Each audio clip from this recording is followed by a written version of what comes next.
Big TV భక్తి సమాచారం WhatsApp ఛానల్లో జాయిన్ అవ్వండి. అన్ని విశేషాలు ఎప్పటికప్పుడు తెలుసుకోండి.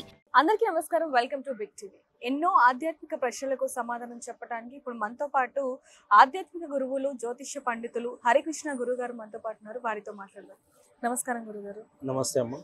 గురుగారు, చాలా మందికి అనేక సందేహాలు ఉన్నాయని చెప్పొచ్చు. ముఖ్యంగా గడపకి మనం పూజిస్తూ ఉంటాం. అంటే పూజ చేసే ప్రతిసారి కూడా చాలా మంది పూజిస్తూ ఉంటారు, లేకపోతే రోజు కూడా పూజిస్తూ ఉంటారు. అంటే పసుపు రాయటం, లేకపోతే ముగ్గులు వేయటం, కుంకుమ పెట్టడం, ఇలాంటివి.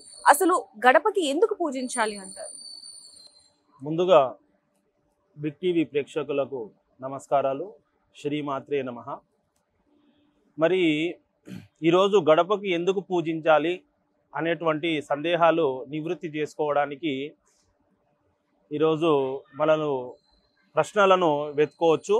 ఎందుకంటే పూర్వకాలం నుండి కూడా ఆ యొక్క గడప విశిష్టత అటువంటిది. ఎందుకంటే శ్రీ మహావిష్ణువు నారసింహ అవతారంలో ఆ యొక్క గడప పైన ఆ యొక్క రాక్షసుని సంహరించి మన ఈ యొక్క ప్రపంచానికి కళ్యాణ తిలకం దిద్దిన శ్రీ మహావిష్ణువు అంశ అయినటువంటి శ్రీ మహాలక్ష్మీదేవి నివాసం ఉండే స్థలము గడప. ఎందుకంటే ఆ గడప మనకు పూర్వకాలంలో ఏ విధమైనటువంటి క్రిమి కీటకాలు ఇంట్లోకి ప్రవేశించకుండా ఆ యొక్క గడపను చక్కగా పసుపుతో అలంకరించి బియ్యం పిండితో బొట్లు పెట్టి దానిపైన పసుపు కుంకుమలతో అలంకరించడం వలన మనకు ఇంటి లోపల క్రిమికీటకాలు సంభవించకుండా, అలాగే ఆరోగ్య క్షీణత లేకుండా ఆ యొక్క గడపను పూజించడం జరుగుతుంది. ఈ యొక్క గడప విశిష్టత ఏమిటంటే మన ఇంటికి గుమ్మము అనేటువంటిది చాలా ముఖ్యమైనది. ఎందుకంటే ఈ యొక్క గుమ్మము అంటే గడప మనను ఇంటిల్లిపాదిని సంరక్షిస్తున్న ఒక ఆయుధంగా మనము పరిగణించుకోవాలి. ఎందుకంటే ఆ యొక్క శ్రీ మహాలక్ష్మీదేవి కూడా ఎల్లవేళలా ఆ యొక్క గడపలో కొలువై ఉంటుంది. దీనికి పూర్వకాలము నుండి కూడా గడప అనేటువంటి విశిష్టత శ్రీ మహాలక్ష్మీదేవి రూపంగా మనము పరిగణించుకొని ఆ యొక్క మహాలక్ష్మీదేవి రూపంలో ఉన్నటువంటి గడపను మనం పూజించుకోవడం జరుగుతూ ఉంటుంది. గురుగారు, అసలు పూజించే విధానం ఏ విధంగా ఉండాలి అంటారు? అంటే ఒక్కొక్కరు ఒక్కొక్క విధంగా పూజిస్తూ ఉంటారు కాబట్టి అసలు ఏ విధంగా పూజించాలి?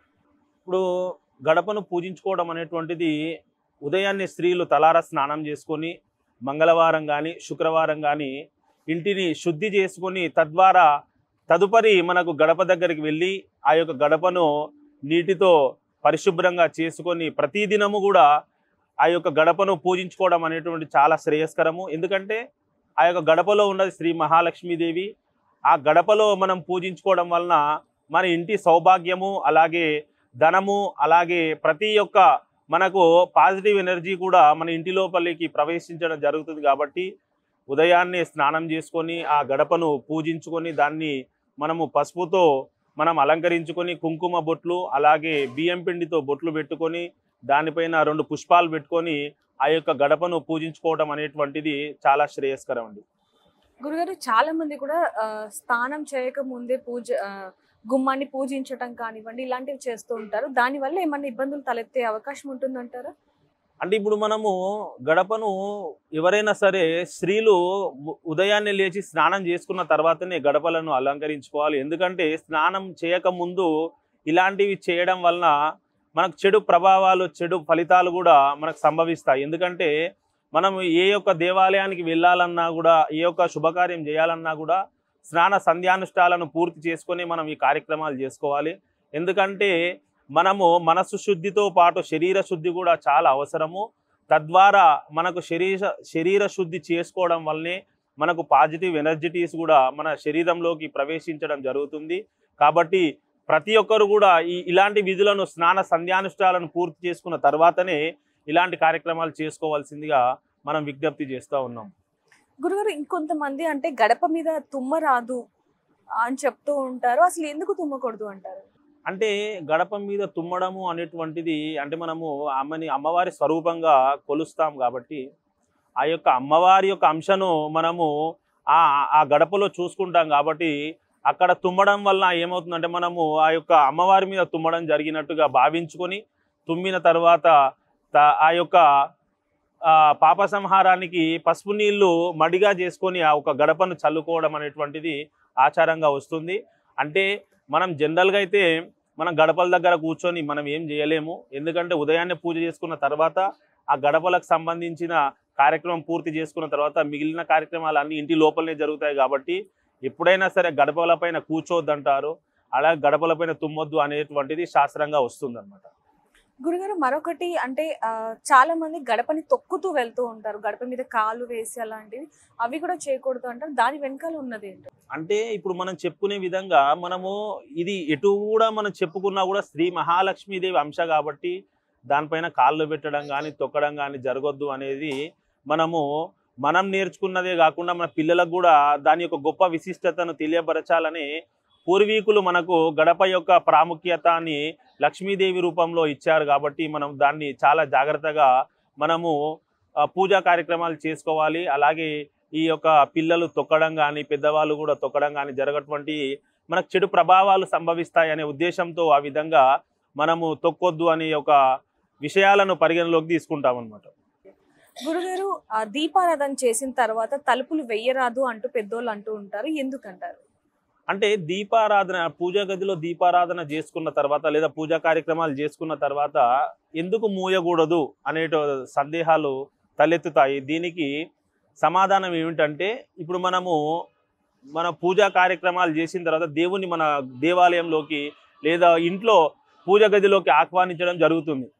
ఈ యొక్క ఆహ్వానించిన తర్వాత పూజా కార్యక్రమాలు చేసుకున్న తర్వాత భగవంతుణ్ణి ఆ విధంగా మనం పూజలు చేసుకున్న తర్వాత పూజా గదిని మూయడం అనేటువంటిది మహాపాపము.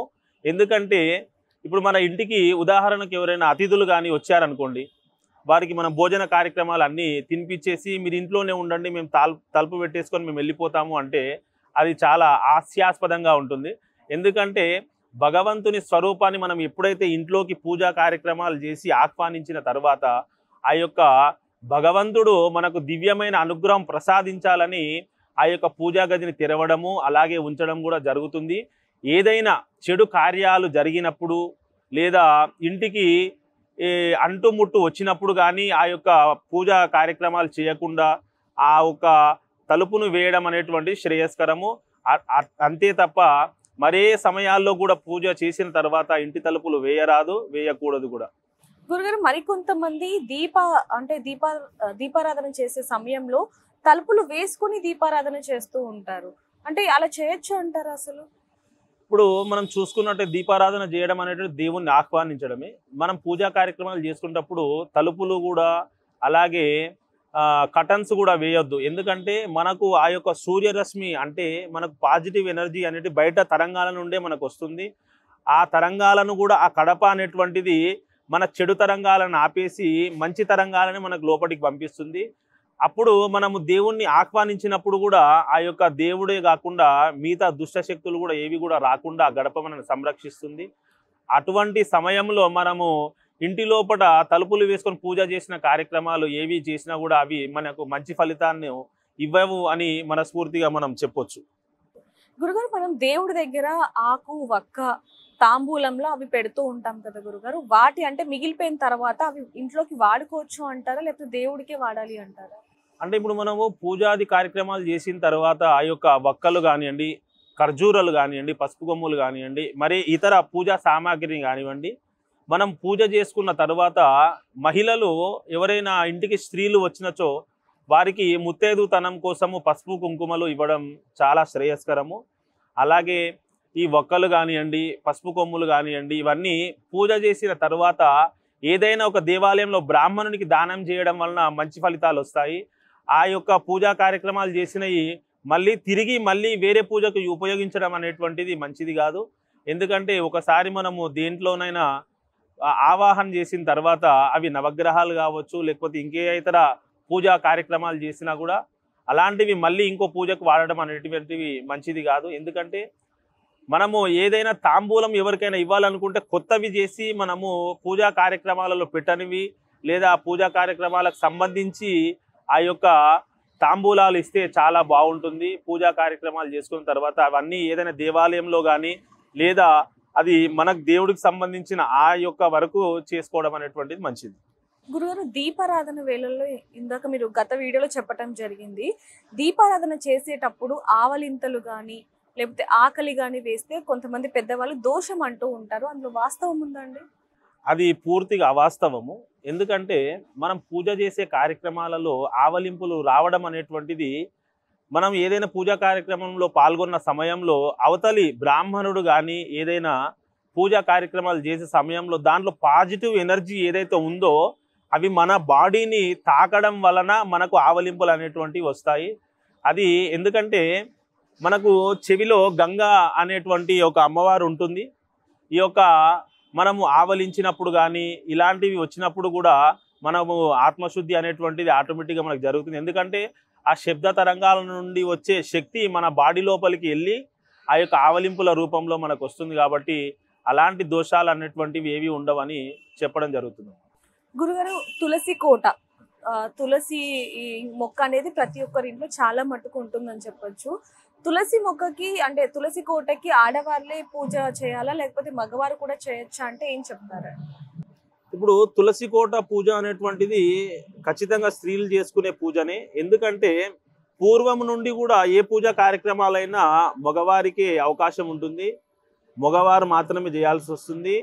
శాస్త్రాల ప్రకారము కొన్ని పూజలను మహిళలకు కూడా చేసుకోవడం విశేషము. అలాంటి దానిలో ముఖ్యమైనది తులసి కోట పూజ. ఎందుకంటే ఈ తులసి అంటే సాక్షాత్ శ్రీ మహావిష్ణు స్వరూపమైనటువంటి లక్ష్మీదేవియే కాబట్టి ఈ యొక్క పూజా కార్యక్రమాలు స్త్రీలు చేసుకోవడమే అత్యంత అద్భుతమైన విషయము.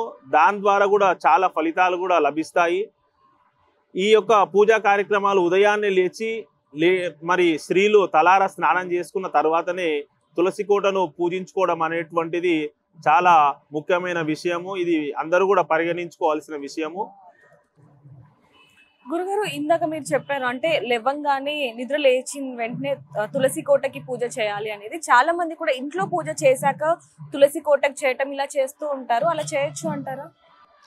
అంటే పూజా కార్యక్రమాలు అనేటువంటివి చాలా ముఖ్యంగా మనం పరిగణించుకోవాల్సిన విషయాలు ఏమైనా ఉంటే, ముందుగా స్త్రీలు ఉదయాన్నే లేచి స్నానం చేసుకున్న తర్వాత పూజా గదిని శుభ్రం చేసుకున్న తర్వాత తులసి కోట దగ్గరికి వెళ్ళి తులసి కోటలో పూజ చేసుకొని అక్కడ దీపం పెట్టుకున్న తర్వాత మనం పూజా కార్యక్రమాలు చేసుకోవచ్చు. ఎందుకంటే కొంతమంది టైం సరిపోక పూజా కార్యక్రమాలు కూడా ఎవరు కూడా భక్తి శ్రద్ధలతో ఈ రోజులలో చేయట్లేదు. ఎందుకంటే ఏదో మొక్కినమా అంటే మొక్కినమని, లేదా అంటే ఏదో దేవుని చూసినామంటే చూసినామని చూసి వెళ్ళిపోతున్నారు. అలాంటి పరిచయాలు మనము దేవుడికి మనం చేసుకోవడం వలన మన కుటుంబాలకు కూడా అలాంటివి చెడు ప్రభావాలను చూపిస్తాయి. మనం నడిచే దారి బాగుంటేనే మన పిల్లలు కూడా దాంట్లో నడవడం జరుగుతుంది. ఎందుకంటే మనము ఏదైతే పూజా కార్యక్రమాలు చేస్తామో ఆ యొక్క పూజా కార్యక్రమాలు మన పిల్లలకు కానీ మన పెద్దలకు కానీ అందరూ బాగుండే విధంగా మనం చేసుకోవాలి. కాబట్టి ముందుగా ఏదైనా కూడా మనము సమయానుకూలంగా పూజా కార్యక్రమాలు చేసుకోవడం అనేటువంటిది చాలా శ్రేయస్కరం. గురుగారు అసలు తులసి కోటకి ఏ సమయంలో దీపారాధన చేయాలి అంటారు? ముఖ్యంగా తులసి కోటను పూజించే కార్యక్రమాలు ఉదయాన్నే సూర్యుడు రాకముందుకు కానీ లేదంటే సాయంకాలము సంధ్యాకాలంలో కానీ పూజా కార్యక్రమాలు చేసుకోవాలి. మరి పూజా కార్యక్రమాలు అన్నటువంటివి చాలా ముఖ్యము. ప్రతి ఒక్క జీవన విధానంలో ప్రతి ఒక్క మనిషికి ఉండేటువంటి ముఖ్యమైన అస్త్రాలు ఏమైనా ఉన్నాయంటే పూజల రూపంలోనే మనకు వచ్చే శక్తి ప్రభావాల మీద ఆధారపడి ఉంటుంది. కాబట్టి ఉదయాన్నే చేయడం అనేటువంటిది చాలా శ్రేయస్కరం. బ్రహ్మ ముహూర్తంలో తులసి కోటను పూజించుకోవడం అనేటువంటిది మనకు ఆయురారోగ్య ఐశ్వర్యాలు అలాగే మాంగళ్యము దాంపత్యం కూడా బాగుంటుంది. సాయంకాలం కూడా చేసుకునే విధానంలో మనకు కొన్ని మంచి ఫలితాలే వస్తాయని చెప్పుకోవచ్చు. గురుగారు చాలా మట్టుకు అందరి ఇళ్లలో తులసి కోట ఉంటుంది, మనందరికి కూడా తెలిసిందే. అయితే తులసి ఆకుల మీద లేకపోతే చెట్ల మీద పసుపు కుంకాలు వేయటం ఇలాంటివి వేస్తూ ఉంటారు. అలా వేయచ్చు అంటారు అసలు? అంటే ముఖ్యంగా తులసి కోటను మనము అమ్మవారి స్వరూపంగా కొలిచినప్పుడు మనము అమ్మవారి విగ్రహాలపైన మనం ఏ విధంగా అయితే పసుపు కుంకుమలో వేయమో పాదాల వద్ద ఎలాగో వేస్తామో అలాగే తులసి కోటను కూడా మనము ఆ యొక్క చెట్టుకు సమర్పించేటువంటి ఏ యొక్క వస్తువైనా కూడా తులసి కోట దగ్గర పెట్టి మనం పూజ చేసుకోవడము అనేటువంటిది చాలా మంచిది. ఎందుకంటే పసుపు కుంకుమ అనేటువంటివి ఎవరిపైన ఇప్పుడు మనం తినే ఒక ఆహారం మన మీద మనం వేసుకోలేము. అలాగే మనం ముందు పెట్టుకొని మనం దాన్ని పద్ధతిగా తినడం జరుగుతుంది. అలాగే ఏది కూడా మనము పద్ధతి ప్రకారంగా చేసుకుంటే అలాగే ఫలితాలు కూడా మనకు పద్ధతి ప్రకారంగానే వస్తాయి. తులసి కోటను అసలు ఏ దిక్కున పెట్టాలి అంటారు గురుగారు? అంటే మనకు ఇంట్లో ఉన్న ఆ యొక్క ప్లేస్ను బట్టి మనము పెట్టుకోవడం జరుగుతుంది. అంటే ముఖ్యంగా అసలు తులసి కోటను ఎక్కడ పెట్టాలి? తూర్పు దిక్కున కానీ పెట్టుకోవచ్చు, ఉత్తరం దిక్కులో కానీ పెట్టుకోవచ్చు, దక్షిణం దిక్కులో కానీ పెట్టుకోవచ్చు. కాకపోతే ఏంటంటే మనకు ఇంటికి పెరటి మార్గంలో మనం తులసి కోటను పెట్టి పూజించుకోవడం అనేటువంటిది చాలా మంచిది.